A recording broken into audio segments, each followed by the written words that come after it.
بسم اللہ الرحمن الرحیم۔ آج کا ہمارا موضوع ہے جنت کا بازار۔ سننے میں عجیب لگ رہا ہوگا کہ جنت میں کیا بازار بھی ہوگا، لیکن یہ حقیقت ہے، کیونکہ بہت سی اسلامی کتابوں میں اس کا ذکر ہو چکا ہے کہ جنت میں ایک بازار بھی ہوگا۔ معزز ناظرین، اللہ پاک نے انسان کو اپنی عبادت کے لیے پیدا کیا ہے، کیونکہ اللہ پاک نے قرآن مجید میں فرمایا کہ میں نے انسان کو اپنی عبادت کے لیے پیدا کیا تاکہ وہ مجھے پہچان سکیں۔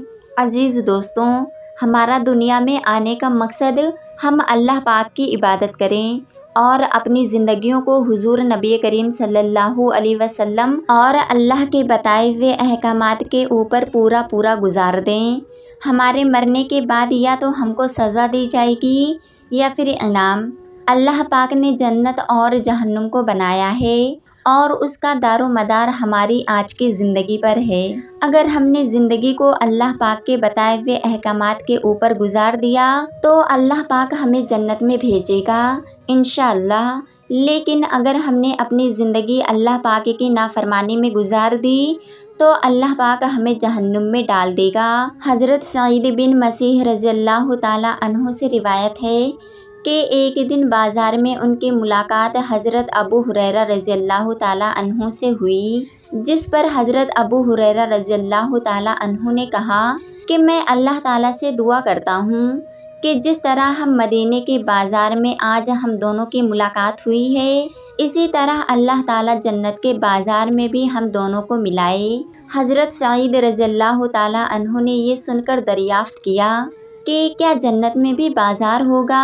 حضرت ابو ہریرہ رضی اللہ تعالی عنہ نے فرمایا کہ ہاں، مجھے رسول اللہ صلی اللہ علیہ وسلم نے بتایا تھا کہ جنتی لوگ جنت میں داخل ہوں گے تو اپنے اپنے اعمال کے فضیلت اور برتری کے لحاظ سے جنت میں مقیم ہوں گے۔ پھر انہی دنیاوی ایام کے اعتبار سے جمعہ کے دن اجازت دی جائے گی کہ وہ سب اس دن اپنے پروردگار کی زیارت کریں گے، جو ان کے سامنے اپنا عرش ظاہر کرے گا۔ جنتیوں کو دیدار کرانے کے لیے وہ جنت کے ایک بڑے باغ میں جلوہ فرما ہوگا۔ اس باغ میں مختلف درجات کے ممبر، یعنی کہ نور کے ممبر، موتیوں کے ممبر، یاقوت کے ممبر، سونے کے ممبر اور چاندی کے ممبر رکھے جائیں گے، جن پر جنتی بیٹھے ہوں گے، یعنی جو جنتی جس مرتبے کا ہوگا وہ اسی لحاظ سے اپنے ممبر پر بیٹھے گا۔ ابو ہریرہ رضی اللہ تعالی عنہ کہتے ہیں کہ میں نے دریافت کیا کہ یا رسول اللہ صلی اللہ علیہ وسلم، کیا ہم اس دن اپنے پروردگار کو دیکھ سکیں گے؟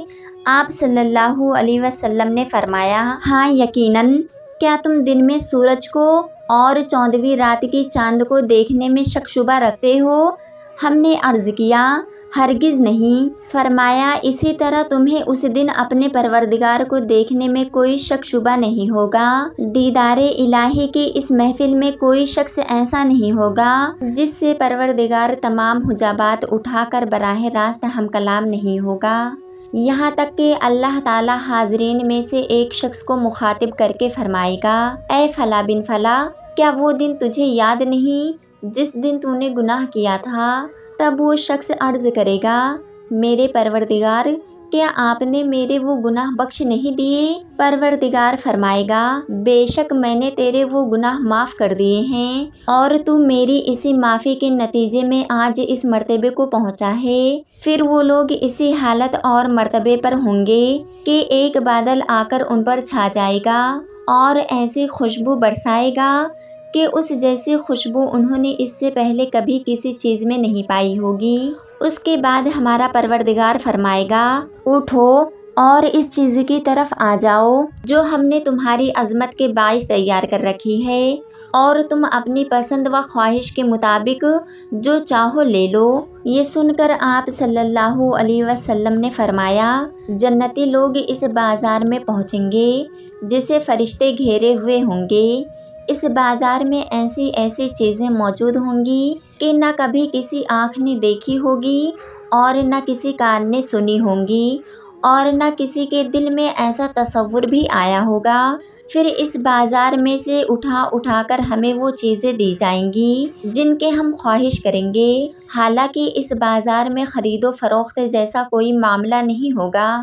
نیز اس بازار میں تمام جنتی آپس میں ایک دوسرے سے ملاقات کریں گے۔ نبی کریم صلی اللہ علیہ وسلم نے فرمایا، ایک بلند مرتبہ شخص دوسرے کم درجے کے شخص کی طرف متوجہ ہوگا اور اس سے ملاقات کرے گا، یعنی جنتیوں میں یہ احساس نہیں ہوگا کہ کوئی معمولی اور ذلیل خیال کیا جائے۔